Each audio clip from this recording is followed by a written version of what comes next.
राधे श्याम दोस्तों, कैसे हैं आप सब। आशा करती हूँ आप सभी अच्छे होंगे। आज हम सभी 19 अगस्त को आने वाली अजय एकादशी की कथा का स्मरण करेंगे। श्री कृष्ण जी अर्जुन से बताते हैं, भाद्रपद माह के कृष्ण पक्ष की एकादशी को अजय एकादशी कहते हैं। इसका व्रत करने से सभी पाप नष्ट हो जाते हैं।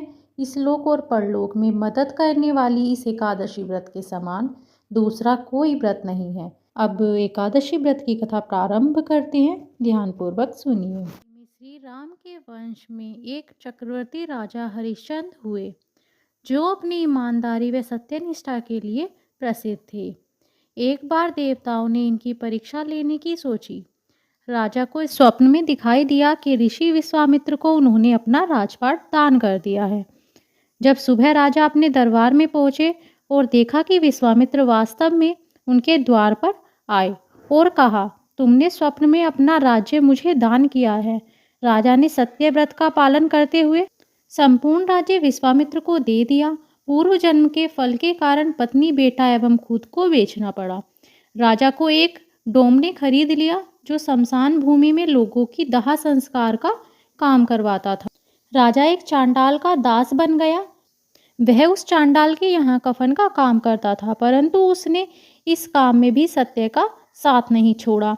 जब इसी प्रकार कई वर्ष बीत गए, तब राजा को बहुत दुख हुआ और उसने इस काम से मुक्ति पाने के लिए उपाय ढूंढने लगा था कि क्या किया जाए, किस प्रकार इस कर्म से मुक्ति पाई जाए। एक बार राजा इसी चिंता में बैठा विचार कर रहा था कि गौतम ऋषि राजा के पास आए। राजा ने उन्हें प्रणाम किया और अपना दुख सुनाने लगे। राजा की दुख भरी कहानी सुनकर गौतम ऋषि अत्यंत दुखी हुए और बोले, हे राजन, भाद्रपद मास की एकादशी का नाम अजा है। तुम इस एकादशी का उपवास करो और रात्रि में जागरण करो, इससे तुम्हारे पापों का अंत होगा। महर्षि इतना कहकर वहां से चले गए। एकादशी आने पर राजा ने गौतम ऋषि के कहे अनुसार व्रत किया, जिसके प्रभाव से राजा के सभी पाप नष्ट हो गए। उस समय स्वर्ग में नगाड़े बजने लगे और पुष्पों की वर्षा होने लगी। उन्होंने अपने आगे सभी देवताओं को खड़ा पाया। उन्होंने अपने जीवित पुत्र और पत्नी को भी राजसी वस्त्र एवं आभूषणों में पाया। व्रत के प्रभाव से राजा को पुनः अपना राज्य मिल गया। इस एकादशी व्रत की कथा श्रवण मात्र से अश्वमेध यज्ञ का फल मिलता है। यहीं पर हमारी अजय एकादशी की कथा समाप्त होती है। कथा सुनने के पश्चात जगदीश हरे की आरती कहें।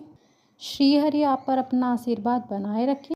आप सभी से निवेदन है, चैनल को सब्सक्राइब करें और वीडियो को लाइक करें। धन्यवाद।